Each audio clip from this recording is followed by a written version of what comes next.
Bamona luma be dinatete nyangu oposunga ba bena ba pimbedi baby ni peto lambo bamona luma be dinatete tete nyangu momene. Mesdames et messieurs, bonjour, bienvenue chers amoureux du bœuf bourguignon dans cette nouvelle émission. Globe-trotteur, ferré de la bonne musique, il est un dandy de la scène artistique africaine sur la place parisienne, un grand amoureux de la soul, du jazz, de tout ce qui fait de la bonne musique d'origine afro. Lui, c'est quelqu'un que vous avez découvert tout récemment sur ce même plateau. Il accompagnait ce jour-là d'autres grands du sport camerouno ou africain, tout simplement. Aujourd'hui, il revient pour vous faire découvrir les merveilles qui peuvent découler de son instrument, mais surtout de sa voix. Je vous le présente pas encore, écoutez ça.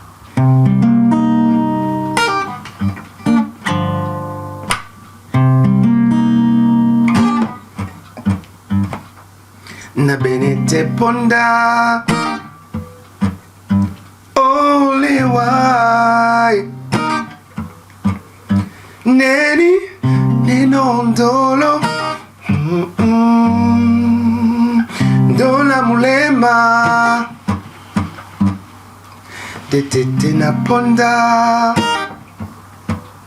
ne body wat kaki ikakina bisana wali na dibe bunyambo isele ponda imabula njeyese tima wasanoi we oh oh oh we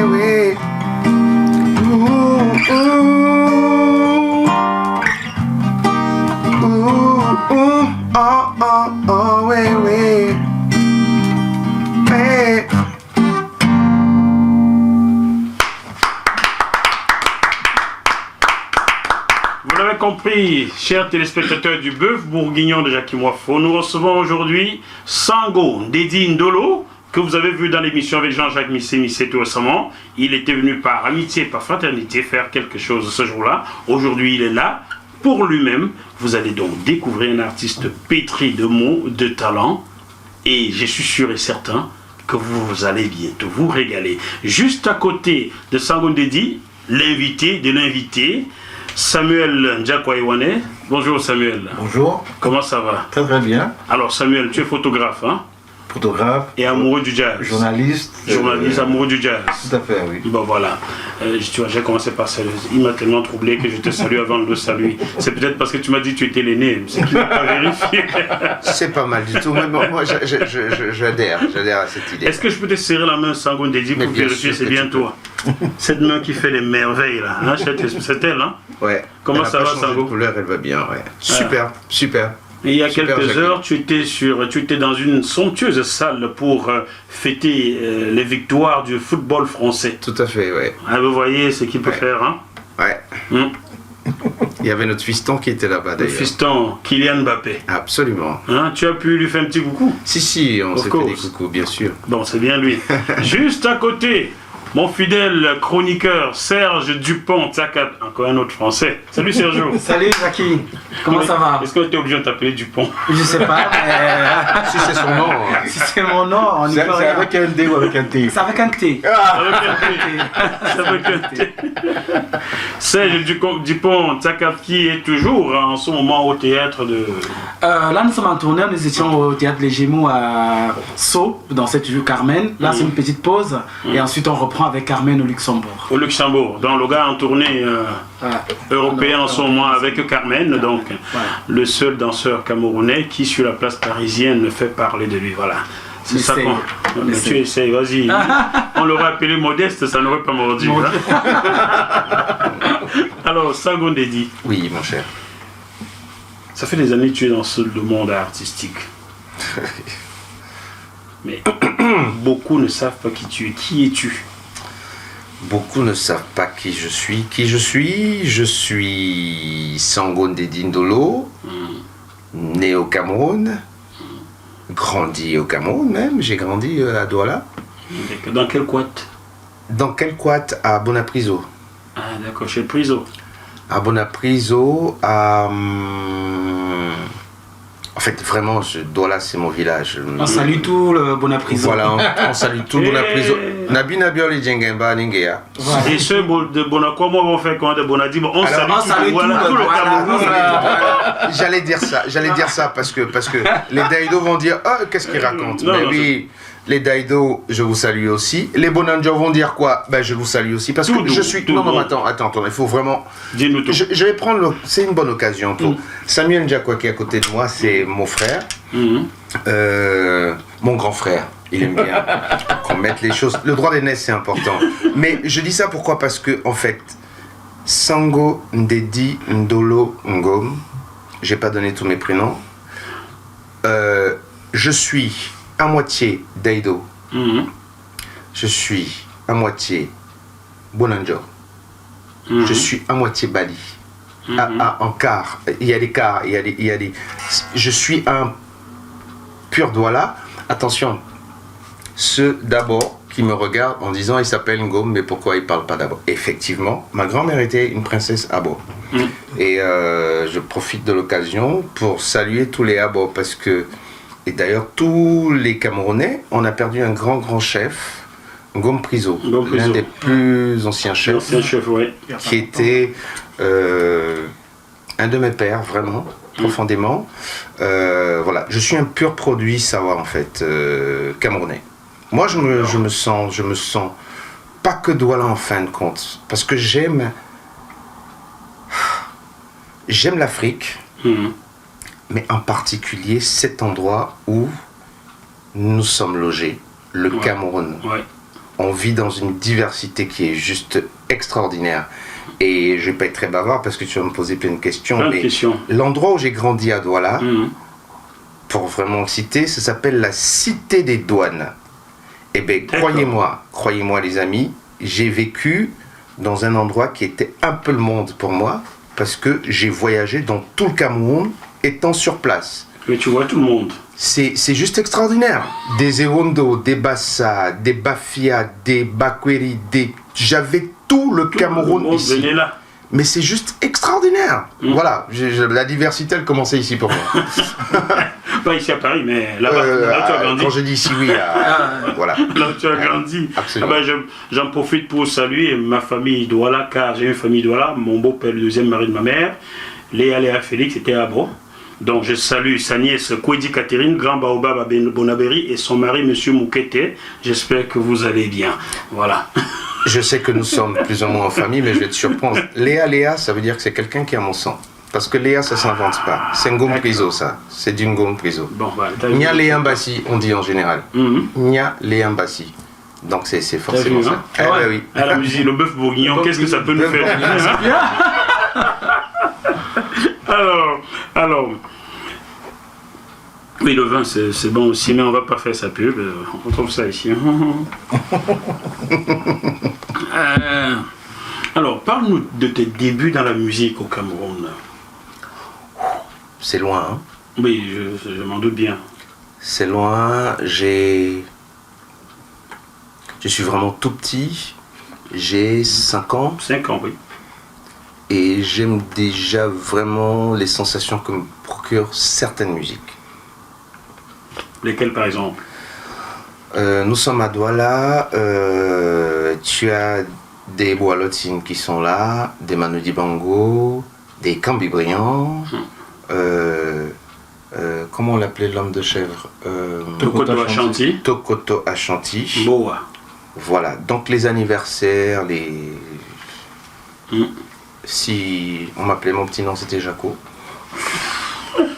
C'est toujours d'ailleurs. Jaco. Si Jaco n'est pas une boum, la fille là elle va pas ouvrir le bal parce qu'il faut qu'elle danse avec Jaco. Ah d'accord. Donc la musique était commençant à s'installer. Les instruments sont venus par la suite, quelques années plus tard, 4-5 ans plus tard, l'âge de 10 ans à peu près, avec les grands frères. Mais si je peux me permettre, parce qu'il comme tu étais l'aîné, tu étais là, tu voyais. C'est des étapes, c'est parce que en fait, il a un de ses oncles, Nkoko, qui avait créé Coco Barreau, la famille Barreau, Oui. Coco, qui avait créé le premier festival de musique du Cameroun. Alors attends. D'accord. Attends. C'est la preuve qu'il est l'aîné. Ouais, mais les aînés parfois ils font des petites erreurs. Ah, Le Mkwakwa dont tu parles, ouais. c'est mon père. Voilà. Son père. Tiens, Non mais c'est pour, hein. Ah, d'accord. James Rodolphe Mkwakwa, Voilà. effectivement, Rodolphe qui a Mkwakwa. créé le premier festival de musique camerounaise, exactement en 70. Non, 72. Ouais. Mhm. Ouais, qui a fait un grand Ouais, boucan. donc, il avait quoi? Il avait 5 ans, Je 4 sais ans. plus, je t'ai 3 ans, voilà, tu vois. Moi j'étais à ce festival-là, il n'était pas à ce festival. Mais d'ailleurs c'est drôle parce que je me rappelle qu'à l'époque j'entendais une chanson qui était dédiée, je sais plus qui avait chanté ça. Festival et Tombina Succès, un truc dans le genre là. C'est en Miango, Nele Yume Manu, nanana, qui citait tous les artistes qui étaient là. Utabella, enfin Utabella, toute ouais. cette richesse. Je crois que psychologiquement quand t'es gamin, t'enregistres des choses et tu sais pas ce que ça donne par la suite. Ça a dû avoir une influence. Mais je savais pas ce qui se passait. J'y étais pas. On le sait jamais. Et à quel moment commences-tu à jouer d'un instrument? Je commence vraiment à gratouiller un peu à la maison. Il y a... Ma mère accueille le fils... J'ai jamais raconté ça, tiens. Et ça me revient là. Si on parle de ça, non mais ça c'est... Le Bœuf Bourguignon est fait pour ça, on dit Non, tout mais c'est ici. génial. Ma mère accueille le fils d'une de ses copines. Maman était, comment on appelle ça, institutrice, professeure des écoles.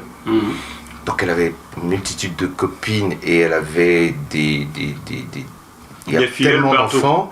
Je vais citer son nom parce qu'il y a beaucoup de gens qui vont reconnaître à ce moment-là. Les enfants que maman a un peu éduqués à sa façon l'appelaient Mademoiselle Bébé. Mademoiselle Bébé. Maman a commencé ce boulot très tôt, elle devait avoir 18 ans et elle avait la réputation d'être vraiment quand elle t'a en main, elle te lâche pas. Il fallait qu'elle emmène ses filles à l'école des filles, je me rappelle. Il fallait qu'elle amène ses filles quelque part. C'était très important pour elle. Et pourquoi je suis allé là-dedans moi? Oui, parce que maman, il y a le fils de la copine de maman qui vit à la maison. Qui vit à la maison. Maman récupère ce garçon qui a 20 ans, à peu près. Moi, j'ai 10 ans, 9-10 ans. Et donc, il est dans ma chambre. Et on n'était pas nombreux chez moi, contrairement à ce que pensaient les gens. On croyait maman avait 10 enfants, mais non, on était 2. Mais il y avait des cousins, des cousines, des amis qui habitaient à la maison. Et elle récupère ce garçon à qui je donne ma chambre, mais volontiers, parce que c'est un grand frère. Je suis content d'avoir un grand frère à la maison. Et pareil, apparemment, il jouait de la guitare et il joue de la basse. D'accord, guitare basse. Guitare basse. Mais on n'avait pas de basse. J'avais ma vieille casserole acoustique, je ne sais plus qui me l'avait donné cette guitare. Et donc il me dit, bon attends, tu veux jouer la basse? J'ai dit oui, il dit, t'inquiète pas, on va trouver. On a scié, comment ça s'appelle, le manche, le scié et machin pour faire des écarts pour avoir une basse. Et voilà comment je commence à apprendre à jouer de la basse. Donc j'apprends une ligne de basse, je vais lui chercher une cigarette D'accord. pour qu'il m'apprenne une autre ligne de basse. D'accord. Et apparemment c'était un peu un truc qui était dans le quartier parce qu'il y avait un grand frère qui ne vit plus aujourd'hui malheureusement, Elocan, on l'appelait Elo Bass, très très grand, bassiste avec les Aboubas et tout ça. C'était ces grands frères là qui m'ont amené à la basse. À 15 € le bâton de cigarette, tu imagines 15 francs. 1 centime ici. 15 francs le bâton de cigarette. À son époque, ça devait être les centimes de francs. Ouais. 15 non, francs, mais ouais. c'était vraiment pas cher. C'était pas cher du tout. L'argent béni d'un enfant acheter un paquet de cigarettes. Hein? C'est Je- ça. Encore, on envoyait un... Je comprends comment il a aussi appris à fumer. Oui, à l'époque. Maman est toujours là?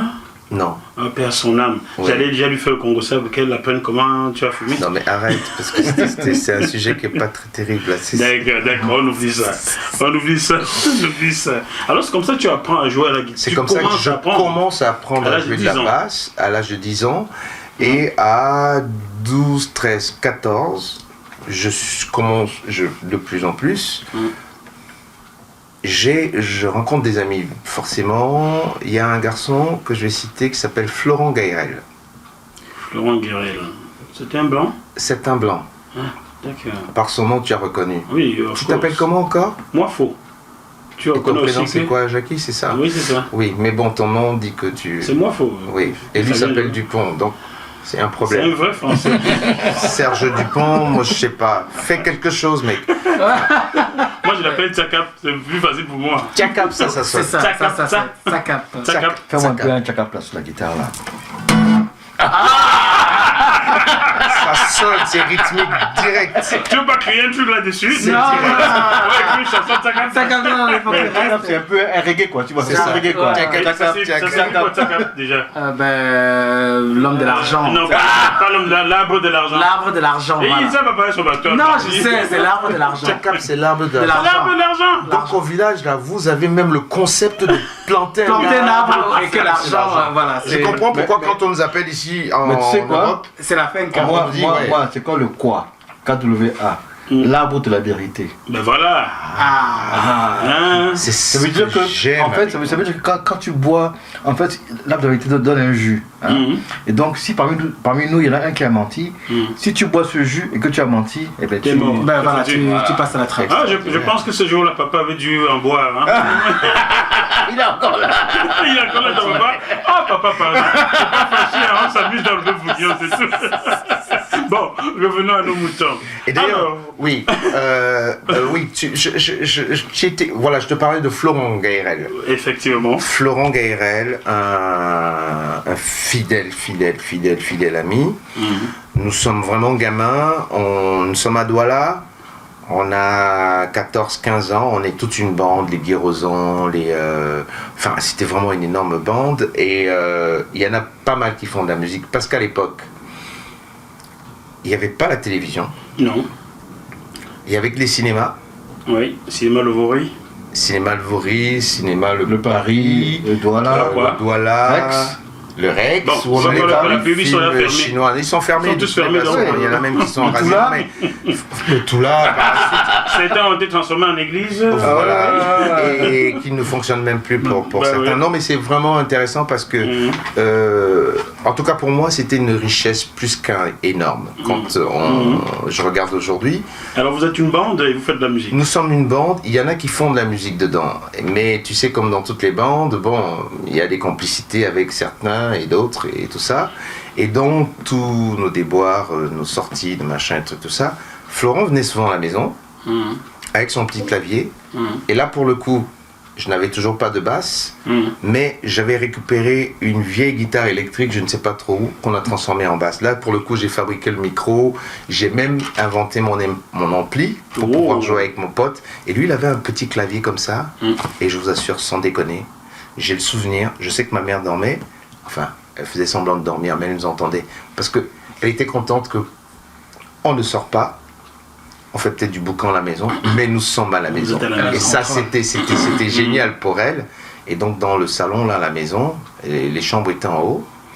Et nous, on jouait ici. Vous avez créé un en bas, concert, quoi. on criait nos trucs, les coulants de gang, les T-Connection, voilà. On s'évadait comme ça. On s'évadait vraiment comme Ouais. ça.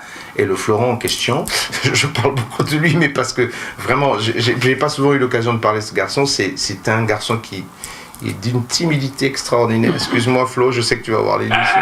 Il est à Paris? Il est en France? Non, il vit à Perpignan. Donc il va Il forcément. vit tu vas à lui envoyer- Dingaman, I know say you dey hear me, hein. Oui, parce qu'il parle pidgin, mais Oh là, d'accord. c'est un gars vraiment du pays. C'est un Et Camerounais blanc. c'est tout mon album, il te le joue. Je l'ai entendu au téléphone, il le jouait. Bon, Florent, tu es le bienvenu dans le bœuf bourguignon. hein. Voilà, si tu viens à Paris, ça va être ça va te faire du bien. Et Alors, le gars était timide. le gars était timide, mais bon, on répétait nos chansons et tout. T'imagines bien qu'en tant que blanc, il est censé être à Dominique Savio. Ouais. Eh ben non, Hein? il n'était pas à Dominique Il Savio. était avec vous dans l'école normale, là. Il était à De La Salle. Avec vous. À De La Salle, à quoi, c'est Ah, ça? quoi, Son ouais. père Ouais. n'était pas coopérant. Si. Tous Mais ses non. frères étaient à Dominique Savio, mais lui, il était Lui, à il a De dit La non, Salle. je vais avec mes Non, amis. Il dit que laissez-moi vos histoires là. Je suis au quad. Je veux être Camerounais. Je suis au quad. Donc, de temps en temps, moi, j'étais à l'époque, j'étais au CS de Bonadoumbé. Mhm. Donc, quand on finissait le cours, il venait me chercher en moto.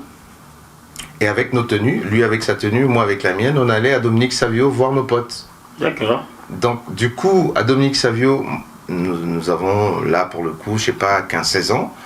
et je deviens un mercenaire. Donc Dominique Savio, pour ceux qui ne sont pas camerounais, c'est le collège des expatriés, collège français. Enfin, voilà. Collège français, on va dire. Je viens à Dominique Savio de temps en temps. Il y avait un garçon qui jouait de la basse, parce qu'à l'époque, voilà, toi tu connais bien cette histoire, il y avait les groupes scolaires. Oui, et l'orchestre scolaire, oui. Je connais parce que j'en ai fait. Voilà. Donc pour rentrer dans un groupe scolaire, il fallait y aller. Ouais. Et là, à Dominique Savio, je débarque ici, effectivement, je suis pote avec tout le monde. Et je crois qu'il y avait un concert qui devait se dérouler, je ne sais plus trop. Leur bassiste n'était pas là, il était en France. Je suis en train d'oublier son nom, mais qui était vraiment un super bassiste, un garçon assez costaud, une grande famille, toute sa famille était ici. Et il n'était pas là. Et là, les gars, ils me disent, mais Joe, mais faut que tu viennes jouer. Je dis non. Bon, j'ai joué quand même, je crois que j'ai fait 1 ou 2 concerts avec le groupe de Dominique Savio, alors que à cette époque j'étais au CES. Oui, j'étais au CES. Et le CES, j'avais pas de place parce que c'était... je sais pas si tu te rappelles de cette époque, vraiment pour rentrer dans un groupe scolaire, le niveau était super balèze. Très très élevé. Super balèze, et il y avait des candidats, quoi. Enfin, c'était pas n'importe qui rentrait dans un groupe scolaire. Et voilà, donc j'ai fait le mercenaire très rapidement, et puis bon, dans les fêtes et tout... Bekonomakos, spécial dédicace. Oui, ça c'est des vieux potes. D'accord. Ouais, voilà. Il va comprendre. Il va comprendre, ouais. Mais sauf que nous on n'a pas compris en plateau. Oui, non. Bekonomakos c'est quelqu'un pareil qui, là on répète là devant Dominique Savio, et il nous manque une guitare. D'accord. Et le gars habitait à Deido. Bekonomakos c'est pas très camerounais, n'est-ce pas? Bekonomakos. Oui. Mais ça fait Cameroun, le bacon, ça fait du centre. Non, il n'était pas camerounais du tout, il avait les cheveux frisés. Je ne sais pas de quelle origine exactement ce garçon, peut-être grec, je ne sais pas. Un danseur de Makossa devant Dieu. Extraordinaire. Bon, tu lui diras que je ne le mettrai pas dans mon assiette. D'accord. Parce que les Grecs, je les aime dans mon assiette, mais comme il dansait bien Makossa, je ne le mangerai pas. Non, extraordinaire. Et qui va chez lui, il va chercher une guitare et voilà. Et tu as joué avec une vraie guitare, enfin? Non, c'était une guitare acoustique, hein. Mais bon, je lui dis, moi je joue de la basse. Il me dit, ouais, mais bon, j'ai une guitare. C'est tout ce qu'on a. Et cette guitare m'a suivi jusqu'ici à Paris. Ah bon? Il t'en a fait cadeau? Ah ben oui, parce qu'il me dit, il faut rien chez moi. Moi je danse, je ne joue pas la guitare. Il dit, gars, moi je danse, je ne joue pas la guitare. Waouh! Ouais. C'est comme ça que tu as ta première guitare? Comme ça que j'ai... Oui, finalement, ma première guitare que je n'ai pas transformée, parce qu'il y en avait d'autres que j'avais déjà transformées. J'ai dit bien la première vraie guitare. Voilà. Et donc là, non, c'est une blague. Téléspectateur, Gaston Choconté qui a préparé cette émission, qui vient en Italie. Tu vois, Gaston, hein, notre conducteur commence à souffrir là, parce que le gars nous sort des bons trucs qu'on n'avait pas. On ne savait pas tout ça. Le bœuf bourguignon, c'est bon. Nous sommes lambo. À Sango. Nous sommes lambo. Nous sommes lambo. Voilà. Et il y a un gagné bien. Ça c'est bien. Donc finalement, c'est comme ça que tu as ta première guitare, c'est comme ça que tu joues dans ton premier groupe, quelque chose qui n'était pas prévu. Tu remplaces quelqu'un. Je remplace quelqu'un comme ça au pied levé. Et c'est parti. Ouais. Mais bon, je ne vais pas tous les citer, il y a une bande d'amis autour de moi. Une vraie...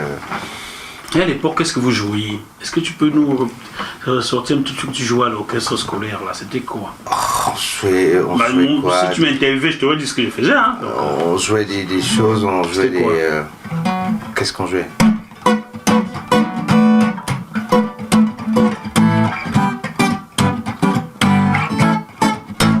Conversation is going round. People talking about the girls come to town. Lovely lady, really as can be. No one just a minute, just a misery. I can see her. Maybe one more twice. One thing I can say, oh, she's very nice. She's a lady. What I really want to know. Sometime I guess I'll let my feelings show. She's fresh, exciting. She's so exciting to me. She's fresh, exciting.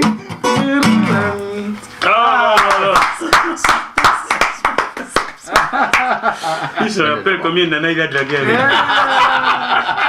Tu as en train de faire un bouleversement total. C'est dingue. Comment elle s'est prénommée, la plus belle? Ah, qui ça quoi? La plus belle, là, qui était tombée quand Elle était fraîche.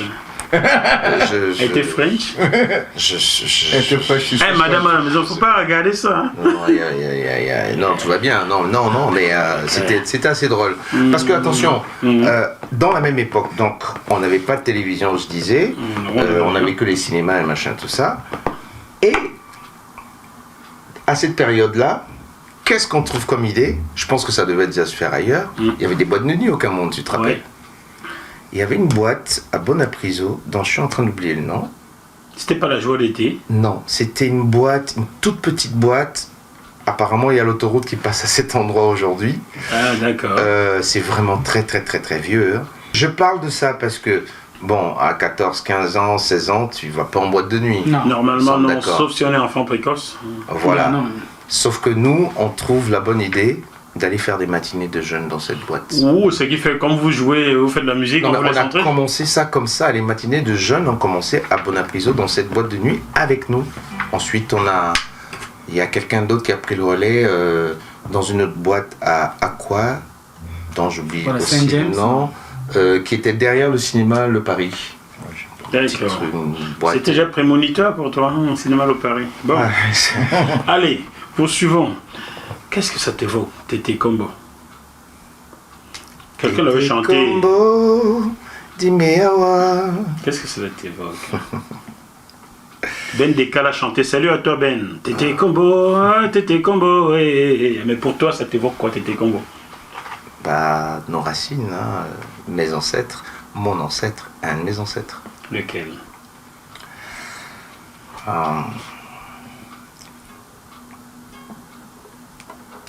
Tu sais ce que ça signifie cette chanson?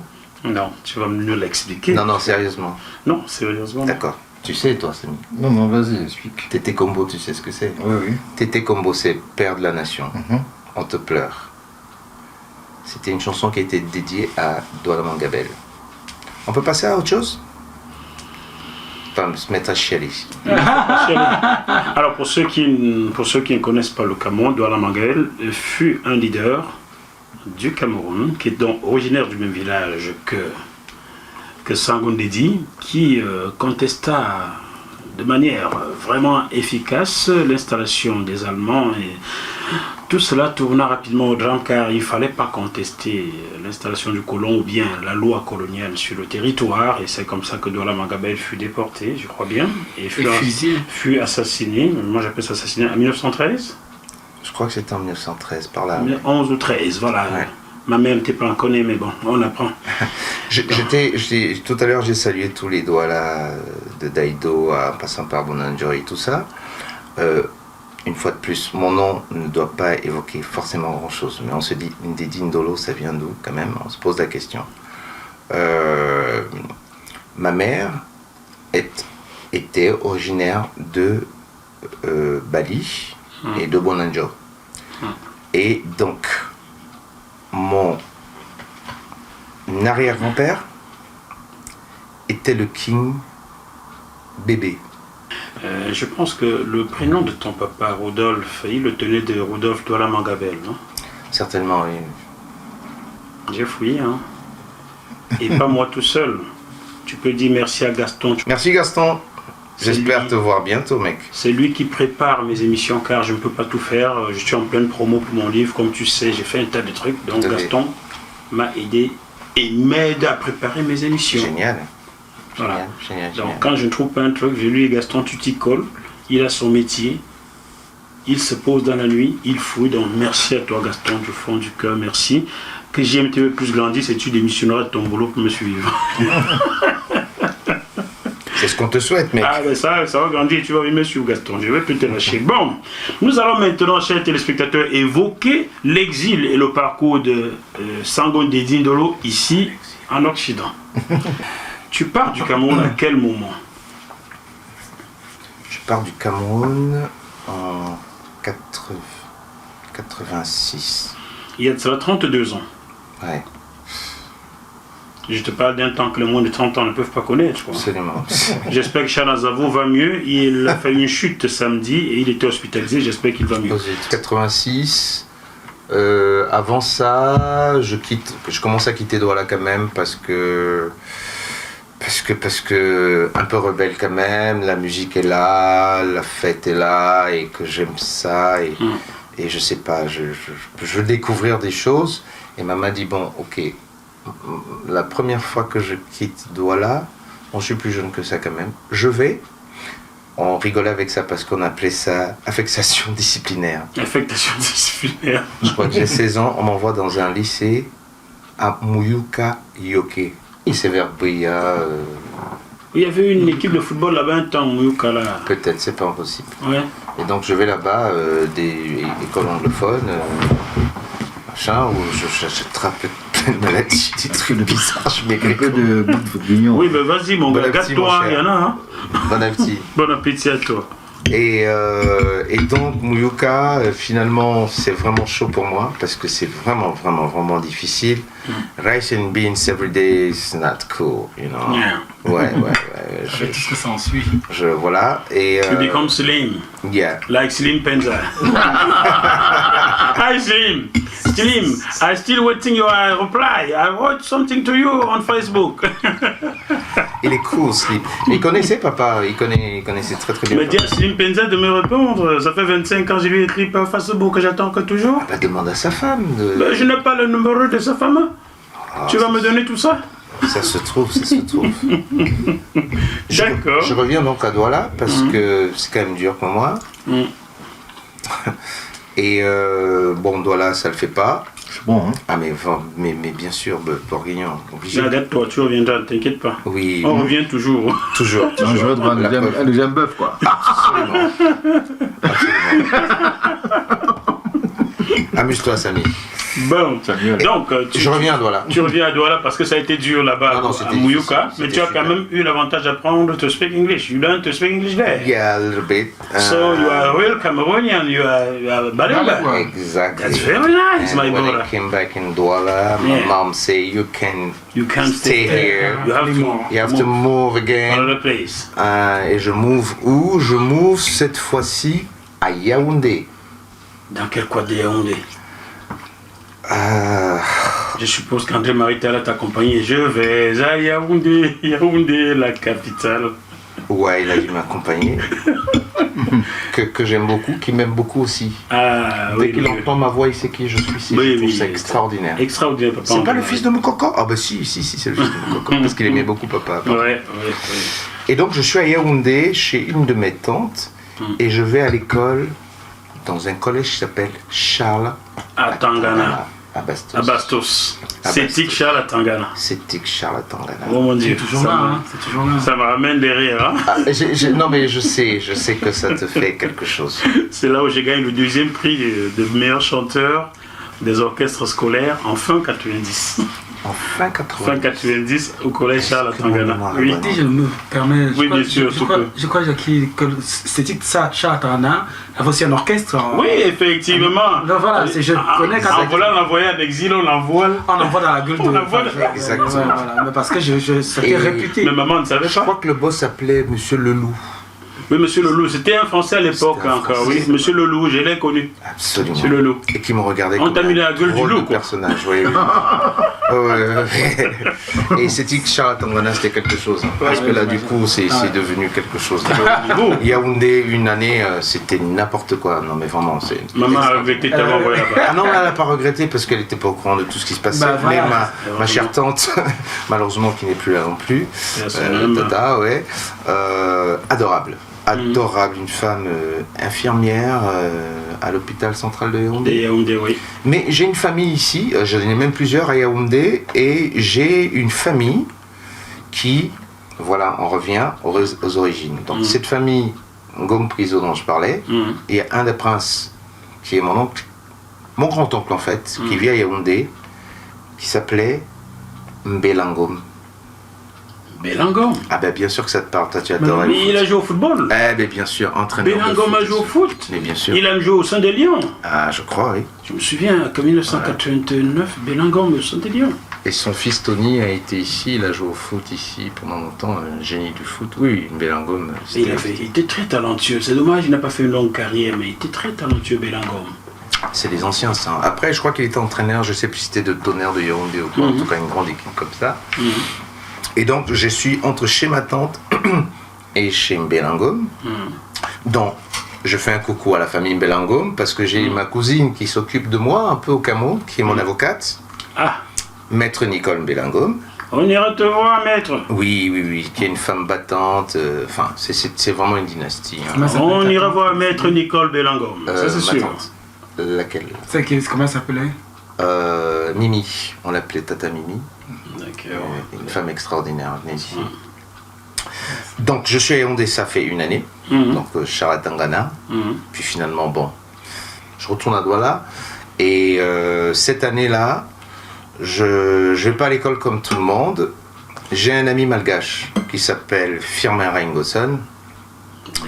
Sa mère, un soir, on est en train de manger en famille. On était plus ou moins voisins. Lui, il était à Dominique Savio à l'époque, mais ils avaient une boulangerie et il aimait plus travailler à la boulangerie qu'autre chose. Sa mère dit bon, c'est bon, t'es bien gentil. C'était l'odeur du pain. Oui, c'était l'odeur du pain, certainement. Et sa mère dit ouais, il y a le centre culturel américain où ils donnent des cours d'anglais, machin, ce serait bien qu'ils se mettent là-dedans. Et ma mère me regarde comme ça. Elle me dit tu veux y aller avec Firmin? Donc je passe une année au centre culturel américain à apprendre, perfectionner l'anglais et tout. Et l'année d'après, maman m'appelle un matin.